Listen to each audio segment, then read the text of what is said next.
In this video, I want to show you few Mac shortcuts that I use every day. I often talk about shortcuts in many different videos. But these keyboard shortcuts are other ways to get things done quickly and productively on the Mac. And I rely on using them every day.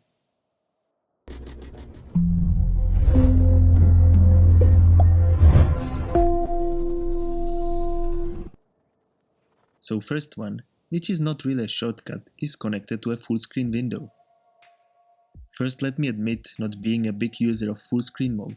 I like to have more open windows on one desktop, but sometimes I want a window to fill the entire screen. I use this especially in Safari. Of course, the green button will take you to the full screen mode, which is what I don't want, because I'm losing access to my dock and the menu bar. What I really want is to have the window from edge to edge and have all the features accessible. You can resize the window by dragging the edges, or what not many people knows is that if you double click on anything like the edge or the corner, it will snap to the maximum size. Now, by adding an option key, it will snap into both sides. If I hold the option key down and double click the corner, it will basically maximize the window to all sides. If we stay at the option key, in many places and menus, if you hold the option key down, it will offer you different settings, different options. For example here, click on Wi-Fi and see this menu. Now option click it again and you will get much extended menu. Same work for these menus in the menu bar. So open the file menu for example and now press the option key and you see how it's changing. I think it's very useful to know that the option key is actually giving you some extra options. I am often copying and pasting things from one document to the other one. Basic shortcut for it is Command C and paste it with Command V. Also in text editor works the Command X to cut text, but it doesn't work in moving files. I can also copy and paste files, but I can't use Command X to cut, like you know from Windows computers. Instead we have here the Move option. Let me show you. First you need to select the file you want to move, then go to the place you want to put it and use the combination Option Command V. It will move the file there, but not copy it. If you don't want to copy it, you want to just remove it from one place and move it to another one, you need to use a special shortcut, not simple Command V. Let's go back to the text editor, because I will show you some more combinations with the similar shortcuts.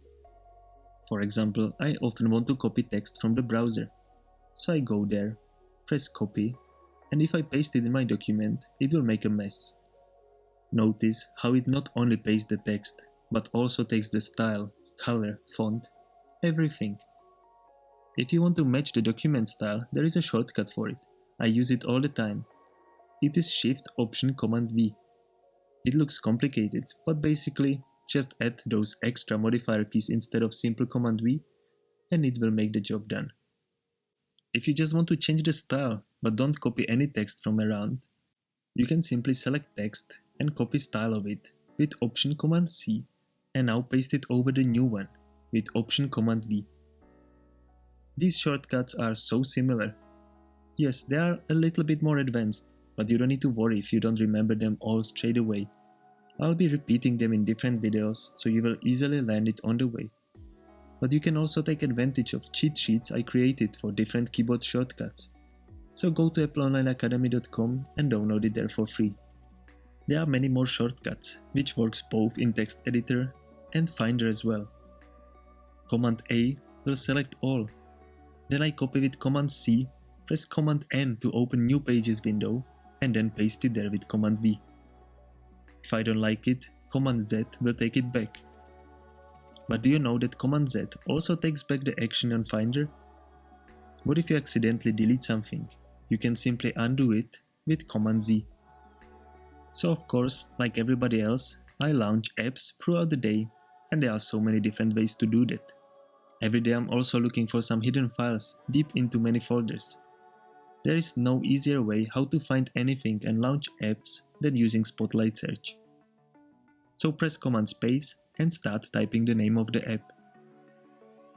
It comes up and then I hit return to launch the app.